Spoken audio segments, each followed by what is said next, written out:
So humans are dumb. We're dumb. You could place us in a forest and we'd just be like...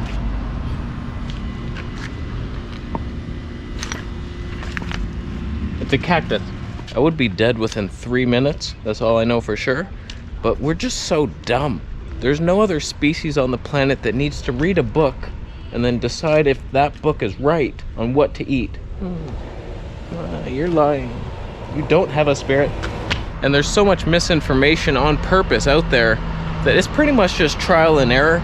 Pick a guru, follow it for a bit, and then you'll find out what works and what doesn't. There's one book in particular that might have some clues. They might have been onto something back there. 2000 BC. No, I don't know when the Bible was written. I'm uncouth. I'm uncivilized. I know very little. But still, I feel like I'm the authority on the subject. He's walking somewhere.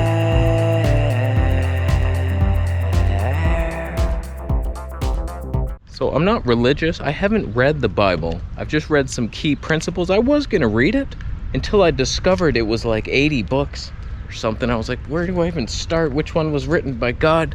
Which one did God write himself? Give me that one. So I don't even know where to begin on that one. I don't even want to enter that rabbit hole. So I just looked up the diet belief systems of the man up there, Flat Earth Santa. And there's a couple key principles that I've noticed when I disobey them, trouble happens. So there's a couple books, like just The Medical Medium. I don't think he's right. I think he's lying, but he could be right.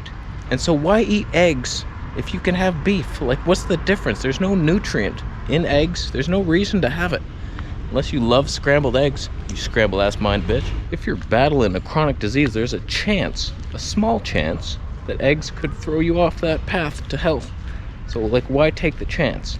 So in the Bible, and many different religions, they ban certain foods. They say, don't eat those. The number one is pork.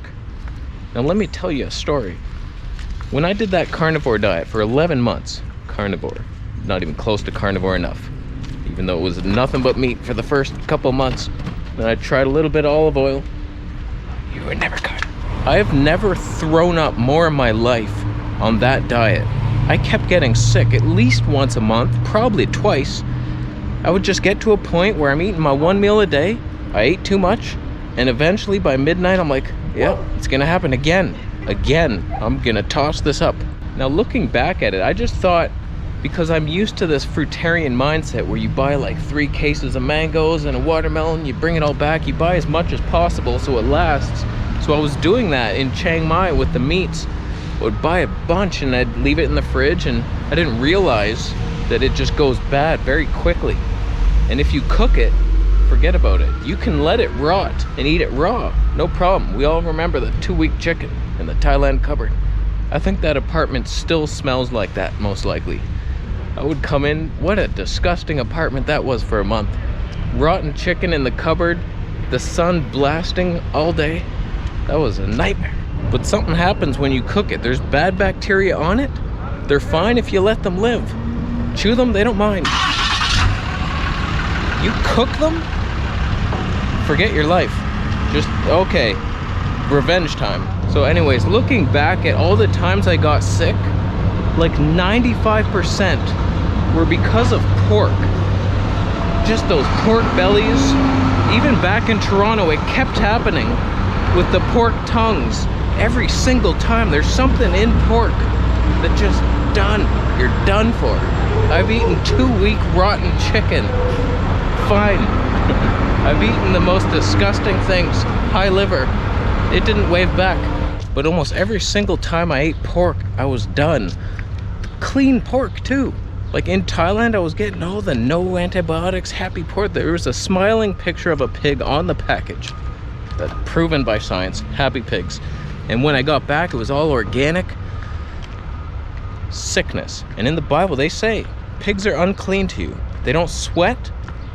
I don't know if that's true or not. That's weird. That's a weird ass thing.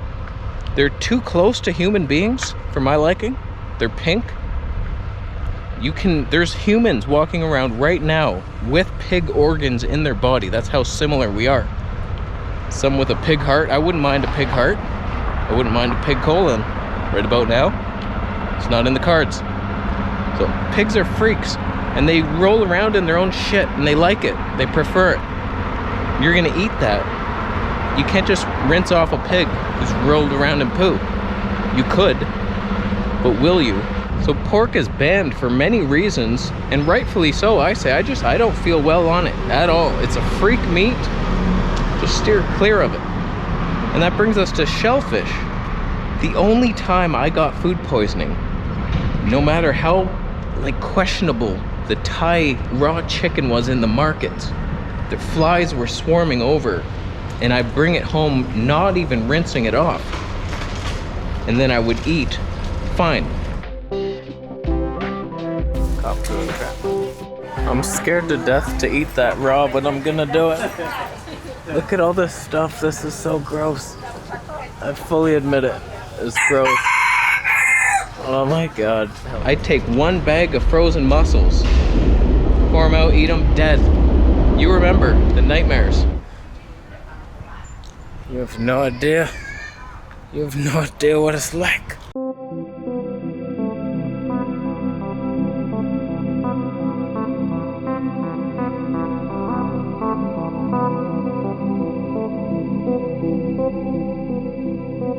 So when the Bible, the book of Genesis, meets Abraham, they say all those things are not good.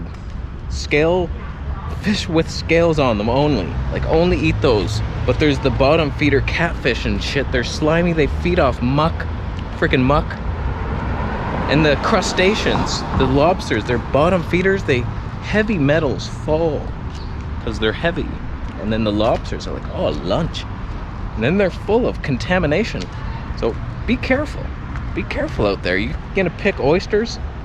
Heavy metals. Oh, they're high in zinc. Your zinc. It's a lot of violence I'm displaying today. It doesn't mean I'm not balanced emotionally. It's just I'm unleashing it. Better to let it out than to hide it within. That's where you get a tumor. So just let it out. So I'm not saying to just buy into any book. Just try it. Maybe there's something to it. You can't know until you try it. It's oh, I eat nothing but pork and it's the best. I feel better than ever. All right, you disproved the Bible. Good for you. But until you do that, you won't know. I threw up one too many times on that pork, so I ain't even tempted to go back ever. I haven't thrown up once since switching to high fat. I'm not nauseous all the time. I think the medical medium thing did clear out my liver a bit. Sometimes I feel it. Little sharp stabby pain. The gallbladder attacks, those are fun. Those are good times. That's how you know you're working towards the top. I'll tell you that much. But yeah, just try things for yourself. You're the master of your own life. So what do you think? Down below, post it. Bible, everything's right in it. You're saving, waiting for James to save you. Save yourself. Hippie ass trick. I'm gonna leave. Thanks for buying a Q-Link pendant. I'm telling you, magic falls upon thee when you wear it.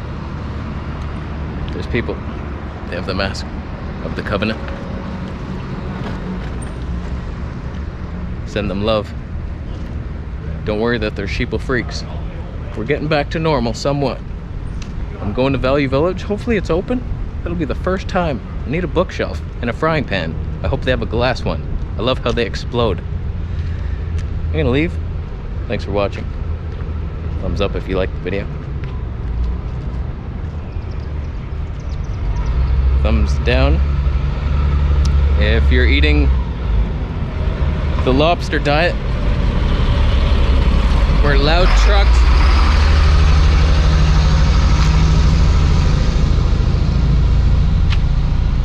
It's a good mouthful of diesel in the morning. That's what I like. That's what I run off. So, thumbs down if you're on the lobster diet. Your diet's 80% mercury and filth. Plastic bottles. You're a demon. You're my demon. And I trust you. Alright, we're done. Subscribe for more videos and I'll see you in the next one. Oh, for the love of St. Newton. Oh, why? Oh, the sheeple line awaits us. Oh, we wait in the line of sheep. Oh, it's gonna be so long. There's probably so many grannies in there that take forever with the clothes. Oh, it's bullshit. Oh, it's bullshit.